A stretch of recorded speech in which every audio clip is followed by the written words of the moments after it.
has always been problematic, and so has his father. His father, allegedly, his full name is Oscar Wilde Brown Joseph Harris. That honestly should have been the first red flag. How many names can one man have? I'm just showing you guys a photo of Mr. Oscar Wilde Brown Joseph Harris. And in Kamala's book, reminding you that she said that when she was 10 months old, she visited Spanish Town, Jamaica. And this was her with her mother and her paternal grandfather. This photo is her with them. And Oscar Joseph is what she refers to him as in the book, which would be his middle name. Okay. So allegedly, that guy has always been problematic because he's allegedly the person that got with Beryl, who we could not find a photo of, but then we were able to determine that the Beryl that Kamala showed us in her book was not Beryl. This was a faked grandma. So again, just getting very problematic in that part of the family tree. Donald, problem. Dad Oscar, problem. His alleged lover, Beryl, a problem. His alleged mother, this is Oscar Harris's alleged mother, Christiana, a problem. It's like everyone in this family tree is made up, just made up. So yesterday we introduced to you guys a problem regarding the fact that we were able to find Oscar Brown, allegedly that's his birth name, right, in various obituaries, which would seemingly confirm that he was in fact a part of the Hamilton Brown family tree, which is what Donald asserts in his piece, Jamaica Global Online, that Christiana Brown was a descendant of the slaver Hamilton Brown. And finding Oscar Brown in these various obituaries was a good thing because we were like, okay, at least he's here. It makes sense. If these are your aunts and uncles, you would be at their funerals. And he was listed as the pallbearer, but we were confused by the fact that in these various obituaries, he's also listed as a first cousin. And that's weird because, and this is just an example, this is Edwin C. Brown's obituary. It's weird that he is being listed as a first cousin because, well, he's supposed to be the nephew. Maybe they made a mistake. Maybe they didn't make a mistake. I don't know. I don't feel like these are the sorts of mistakes that are being made. It just seems like this is a very shady family. More shady things were, well, the fact that we found out about his very long lifetime marriage with Vioris Cambridge, who Kamala had a very close lifelong relationship with, but whom she completely failed to mention throughout her entire book, throughout her entire career, throughout her many speeches. She's just like Xing out family members that she was close to. So what gives? What gives? Well, we know that the Harris family tree has extremely close ties to Canada that we have never been able to explain. We've never been able to explain why it seems that every relative we find cycles through Canada at some point. I told you that we had that woman who reached out on the other side of the Harris family and said, confirmed that she shared a great-grandfather with Kamala Harris. She herself was living in Canada and asserted to us that they were Syrian Jews. And I'm just going, what is this Canadian connection? Then we know Kamala obviously did a large portion of her schooling in Canada. The Harris family is somehow connected to Canada. There is no question regarding that. So there's Jamaica, there's Canada, and there's America. That's where they seem to all be cycling through, which is why an email that I received yesterday caught my attention. It was a relatively short email. I'm going to show it to you. This is it in its entirety. The person just wrote, hey, these documents are from Family Search, a 1931 census. Wealth allowed for travel. And of course, quote, I grew up a middle-class kid. That's all the person said. And they attached a document. And so my immediate instinct, I just saw the beginning of that, just like you're seeing it, is all I saw on my phone. It says Oscar Harris, a male, 17 years old, birthplace, Ontario, Canada. And it says he's born in 1914. Well, that checks out. Oscar Joseph Harris. I'm not going to dismiss this because he was indeed born in 1914. If there is a census record that says that Oscar Joseph Harris is 17 years old in 1931, that would make sense. And look, there could be more Oscar Joseph Harrises. That's not something that I'm closing my mind to, but I'm just noting that actually, in all of our research, truly, this would be the first time that I've seen his last name in his youth. Okay, because we just keep seeing Brown. He was Oscar Brown, Oscar Brown, Oscar Brown, pallbearer, Oscar Brown, Oscar Brown, Oscar Brown. And then magically at some point, we're supposed to believe that he just became Oscar Joseph Harris. What's even more odd is that he was Oscar Wilde Brown. So I'm going in my mind, I'm like, I can't even remember, we've looked at so many documents. Have we even seen a birth certificate for Oscar Wilde Brown Joseph Harris? So I texted my producer last night asking that question. I'm like, hey, did we ever get a birth certificate for Oscar Harris? And he says, yeah, we did. And he sends me one, which we've shown on the show, and it's from St. Anne, Jamaica. But this birth certificate is for Oscar Wilde Brown. Okay. We see that it's signed by a Lydia Brown, and it's in 1914. It says it's in the 5th of April, 1914 in Orange Hill, St. Anne. That's the correct area. And it's Oscar Wilde Brown. So I texted him back and I'm like, when did this guy become Joseph Harris? Is that like a weird thing? And shockingly, we missed this, probably because we've been looking at way too many documents. But apparently he took on that name when he was 36 years old. And then he went back to the registrar's office and he had them manually update his birth certificate to reflect that change in 1950. This is a close-up. It says Oscar Joseph Harris. They just put that under a baptismal name. He's just going to decide that on this day on December 12th of 1950, at the ripe age of 36, that he's now Oscar Joseph Harris, whole new name. Let me tell you something. I'm a Christian. That's not how baptisms work. You don't get to just pick a whole new last name and a whole new entire name simply because you get baptized. And least of all, would you expect somebody to do that who is male, and somebody to do that who is male at the age of 36, who's had their entire life under a different name, Oscar Wilde Brown. So what is this? I'm going, what is this? Is it possible? And now I'm taking you guys through my thoughts, okay? I'm taking you guys through my thoughts. I'm going, is it possible that Oscar Wilde Brown was this person who existed and lived in Jamaica, okay, who was in fact the first cousin of Edwin Harris and of Mabel Harris, and who was the pallbearer in his early 20s when his first cousins died? Is it plausible that that is a real person? And then this Oscar Harris guy maybe finds out this guy dies and decides to just like take on his life. It's just like, find me an Oscar who like lived and died, who was born in 1914. And the reason my mind is going here, and I'll be honest, that's conspiracy land, is because we've never been able to locate Donald Harris's birth certificate. But we very oddly did find a Donald Harris who lived and died, who was born allegedly the same year in the same place in Jamaica in 1938, a Donald Jasper Harris who died 2 years later. So we found one and we haven't been able to find this one. Like, is this a case where you're just kind of taking lives? That's crazy. That's crazy. So I said, let's just take this one step at a time. This doesn't confirm anything, but it is highly suspicious. I don't know anybody who just changes their entire first and last name, middle name and last name, as if they got married when they simply got baptized. And by the way, in speaking with his direct family members, because I ran this question by them, they're like, no, he never changed his name. He was always Oscar Harris. So I'm going, what do you mean he was always Oscar Harris? And then I give them the document and I'm like, no, he wasn't. He wasn't always Oscar Harris. And now they're starting to go, what do I actually know about this very close family member of mine who was born before me? Okay. So when even the family members are going, what is this document? What do you mean he just changed his name to Oscar Harris in 1951 at the age of 36? This, of course, breeds more questions. So I say, let's slow down. Let's slow down. Let's not get ahead of ourselves. In fact, I'm already way ahead of myself. And I'm going, pull it back, Candace, pull it back, okay? So I go, let's just focus on this Canadian document. Let's look at this Canadian document in its entirety. And I'm going to show you this document, okay? And it is a census, and it is indeed from 1931, and it is from British Columbia. Specifically, it is from Nova Scotia.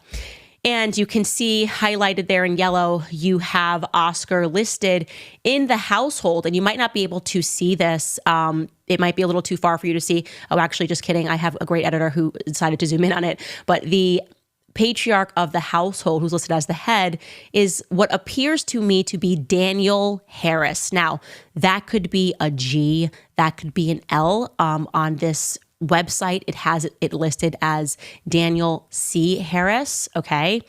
And Also, what's remarkably interesting about this Daniel C. Harris, I'm just going, let me just debunk this. It's easy. Let me find this Oscar Harris, this Daniel Harris, and find this family and find a picture and go, oh no, this is another one who lived in Canada, had nothing to do with anything.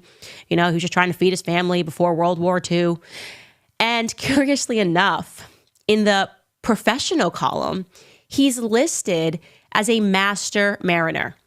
Now, for those of you who are like me, not that interested in ship vessels, not that interested in learning about the maritime order, not that interested at all in what happens out at sea. Sorry, I hate to be a stereotype here and be a woman. I did have to look this up. I said, what is a master mariner? Maybe there are some fellas out there who don't know this either, but men tend to like all that stuff. The definition in the Royal Navy, the British Royal Navy, the master was the person that was in charge of the ship and the mariners during the Middle Ages. The master was appointed by the Council of the Marine and was responsible for sailing the ship as directed by the captain. The captain was responsible for fighting the ship when engaged by an enemy. But a master mariner is a professional seafarer who is qualified to command any ship of any size and in any part of the world. So you're like the top dog. You are just like the top G of the waters, okay? That's just they're responsible for all sorts of things of the ship: navigation, planning, safety, administrative tasks, personnel, you name it. And they could just throw you on any type of ship and you just know what to do, okay? And it takes a lot to get to that classification. So I'm like, well, that's great because we know that the Brits kept very good records. Of course, now we're talking about the British Royal Navy. He's a master mariner. We're going to find this guy in 3 seconds. But we couldn't find this guy. Not in 3 seconds, not in 4 seconds, not in 5 seconds, not in 12 hours. Okay, I have been looking for this Daniel Harris, who should be very easy to locate because we know what year he purports that he is a master mariner. Just couldn't find him at all. Okay. We were able, however, and I'm talking about finding him in like documents, British Royal Navy documents. We were able, however, to identify 2 potential individuals who would match this description. Again, a master mariner in Nova Scotia at this exact time, a part of the British Royal Navy. We found one website and we found a man that was listed as one of the United Kingdom's honorable company of master mariner website. There's a whole website dedicated to the Honorable Company of Master Mariners. And the majority of the website, I'm only showing you a glimpse, by the way, every Duke, Prince Charles, every single one of them is on this. If you keep scrolling down, you find King Philip. It's like crazy. But the only one that we could find that had the last name Harris doesn't have a picture. And there's only like 5 people on this website. It's a very small club. It doesn't have a picture. And we have Deputy Master Captain J.W. Harris, R&R Extra Master. I mean, he's just like the master to the extreme. And yet there's no photo available of him on this website or anywhere else, okay? Or anywhere else. He's in the small club, a small club with kings and dukes and princes, and yet we cannot find a picture of this J.W. or any other documents pertaining to this J.W. Harris, okay? But you'll note that date says 1945. This guy we know was the mariner in 1931, so it's a lead, and it ended nowhere for us. We couldn't find anything on J.W. Harris. If you can find something, please send it to us, okay? So then we said, okay, let's just look for a list of all master mariners in Canada because, again, it's a pretty small club. Like, we don't have to crawl through a ton of indexes and go through thousands of pages. It's a very small club of people who have achieved master mariner status, particularly in Nova Scotia. And we were able to find one person on this very short list who fit the description in terms of the time that he was a master mariner. We learned from a document that this guy retired in 1937, so he was a master mariner through 1931. But this guy's name is neither Daniel C. Harris or J.W. Harris. It's Charles Israel Harris, okay? And we're able to find Charles Israel Harris easily on an Ancestry website, okay? We find him, we pull him up. It's like, this is his wife. His wife's name is Paquita Harris. I'm like, oh, Paquita, like what? Maybe Paquita is Cuban. What do we know about Paquita? Paquita, Oscar looks like he's got a little bit of color. Is he Cuban? Or am I about to find out that Oscar Harris is Cuban? Kamala's Cuban. She's even potentially more Marxist than we could ever imagine. Is she like Fidel Castro's daughter? I don't know. I'm all over the place. I'm going crazy.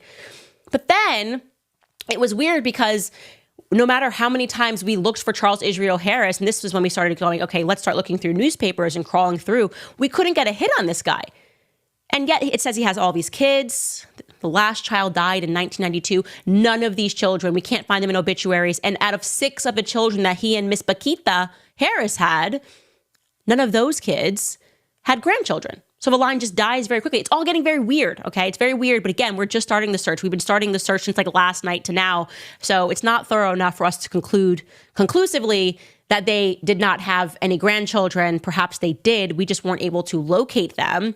And so I'm going, okay, what am I missing here? Let me just look up Charles Harris. I'm going to look up every single hit like a psycho and see if I can find a Charles Harris hit. Forget the Israel in Nova Scotia.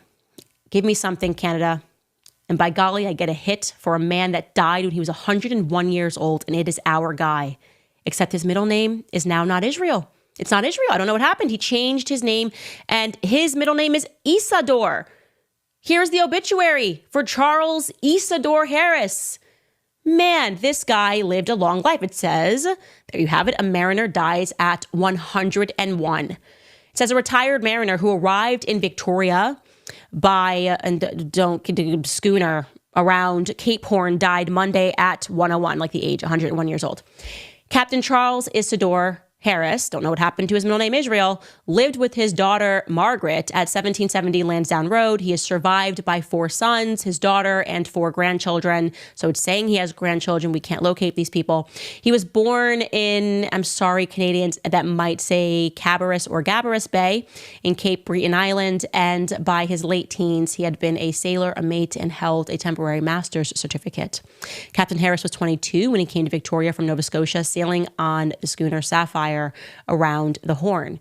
The trip took 8 months from June 6, 1887 to February 14, 1888. Settling in Victoria, he married Baquita Cox, the daughter of Captain Graham Cox, the owner of the Sapphire and 2 other vessels. Captain Harris served on 2 sealing schooners. I think they meant to write sailing. Maybe it's sealing schooners. The Maybelle and the Mary Turner. For some time, he captained the salvage tug Salver and then became the BC Coast pilot. In 1926, he piloted the Hood, the largest British battleship afloat into Victoria. For his pilot work, Captain Harris received a citation from the Royal Navy. He retired in 1937. So this is our guy. During his sailing years, Captain Harris learned to speak Japanese, Greek, French, Spanish, and Chinook. In 1965, he celebrated the 75th anniversary of his initiation in the Vancouver Lodge number 2 AF and AM at a special ceremony. Oh my gosh, this guy was a Freemason. Okay. This can't just be every time. What was a special ceremony that you were doing when you were 75, Charles Isador, maybe Israel? Did you get baptized too, Charles? Did you get baptized when you were 36 and you took on a whole new middle name away from Charles Israel, which is what your maritime records reflect? Your maritime records say Charles Israel. Now you're dead. You're Charles Isador. How many times can we change our name? Guys, he's not the only one who changed his name. Because so did Baquita, the woman that I thought was Cuban. Her name, we were actually able to come across his marriage record to her, and her name is actually Rebecca. Rebecca at some point became Baquita. Charles Israel at some point became Charles Isadora. Oscar Harris at some point became Oscar Wilde Brown, or Oscar Wilde Brown became Oscar Harris. Ladies and gentlemen, I don't know what is going on. This is the marriage certificate. I cannot make this up. He got married to Rebecca Cox. Not Baquita. Who is Baquita? And you guys are wondering why Kamala Harris just puts on all of these different personalities. Look at this family tree, potentially. By the way, we still have to be able to confirm whether or not this could not be David C. Harris. Maybe there's another David C. Harris. But every time I look up a Harris, it just seems like the Harrises out there just change their names all the time. Maybe you're watching this and you're a Harris and you're completely unrelated. Have you changed your name? Because I find that to be problematic. I just cannot. I cannot with this. And you know what it makes me think of? Because we're still obviously needing to investigate this, and we may not be able to find Daniel C. Harris, but I'm telling you, there's not a lot of master maritime people, and we can only find these 2. We can only find Charles Israel or Charles Isadore, Baquita, Bonita, Spanishita. I don't know what's going on, but now I understand why Kamala just be out here, just putting on different personalities. I get it. I finally get it, where her personality potentially comes from. But you know what this makes you think of? There used to be, not used to be, I guess there are people that subscribe to this, and I don't even want to call it a conspiracy theory. It's a theory, okay? It's a theory that's out there that I've never explored. That's better than calling it a conspiracy theory because I don't know. But people believe that there are these bloodlines, like these ancient royal bloodlines, and that people that are from these bloodlines are always the people that are elected into positions of power, and that it is because of our own ignorance about genealogy that we don't realize that power keeps being handed to the exact same families. That was kind of the thought process that I had as I was looking at this, and suddenly I'm like looking at royal British naval intelligence Freemasonry. I'm going, how? I was just trying to prove that she was a little Irish for Janet Jackson. How did we get here? I'm so scared. It's so spooky. We're gonna have to leave you on that note. If you guys are good at researching, jump into this, look up